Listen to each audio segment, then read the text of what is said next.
किसान भाई बहन है, उनको पता है, आते आते गाय बैल भैंस के लिए चारा लेके आते हैं खेत से।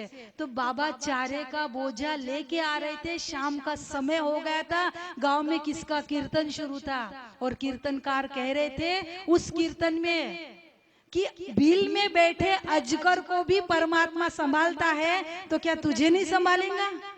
ये भवन, ये हाथी घोड़ा, ये किस लिए? एक शब्द कानों में पड़े बाबा के, अजगर करे न चाकरी, पंछी करे न काम, दास मलूका यूं कहे सबके दाता राम। दास मलूका मा बाहेर निघता मातेच्या स्तनी, पै केले निर्माण रामा तू माझा यजमान।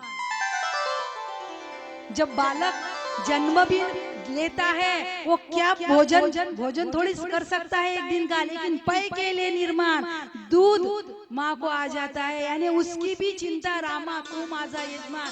जब परमात्मा सबकी व्यवस्था करता है तो फिर हम क्यों इतनी चिंता करें? ये क्षणभंगुर जीवन, ये नाशवान शरीर, इसकी क्यों चिंता करें? ये दूसरा विचार है, दूसरी घटना घटी बाबा के जीवन में, जो बाबा का पूरा जीवन बदल दिया। और तीसरी घटना घटी बाबा के जीवन में। क्या घटना घटी बाबा के जीवन में तीसरी? बाबा ने एक पहले रहता था ना साहूकार सेठ, साहूकार बहुत चलता था पहले, तो साहूकार के बेटे से बाबा ने शरारत कर ली। शरारत खोड्या म्हणते ना मराठीत, खोड्या केले, शरारत की।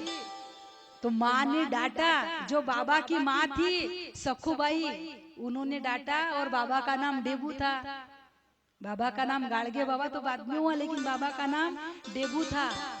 अरे डेबू बोले, वो साहूकार बड़ा आदमी है, बोले बेटा हम छोटे आदमी हैं, गरीब आदमी है, तो क्यों उनसे, हमारे जीवन का कोई मोल नहीं है, कौड़ी मोल है हमारा जीवन, कौड़ी मोल। ये ले बोले कौड़ी, और कान में पहन ले बोले।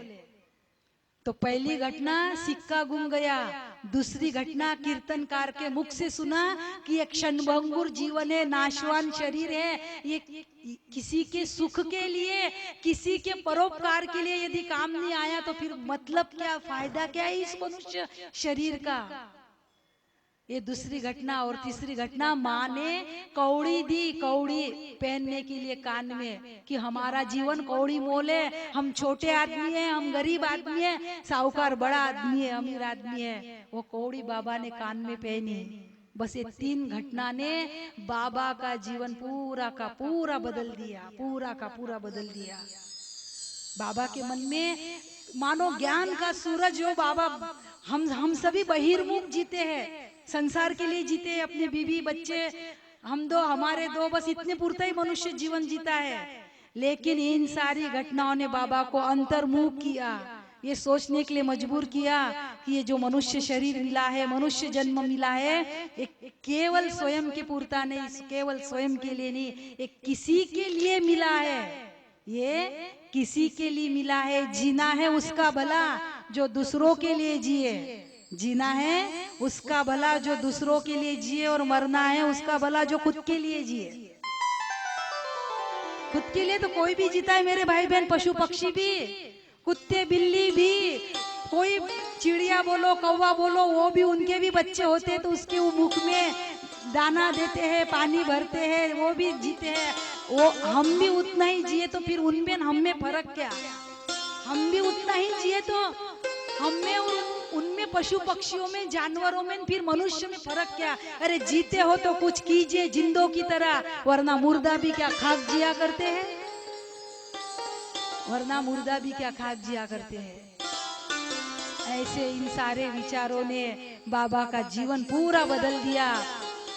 और वह डेबू जी गाड़गे बाबा जो निकले भ्रमण के लिए, जो निकले, जैसे जैसे हमारा कथा का प्रसंग आएगा वैसे वैसे बाबा के जितना हो सके उतने चरित्र को हम गाने का प्रयास जरूर करेंगे।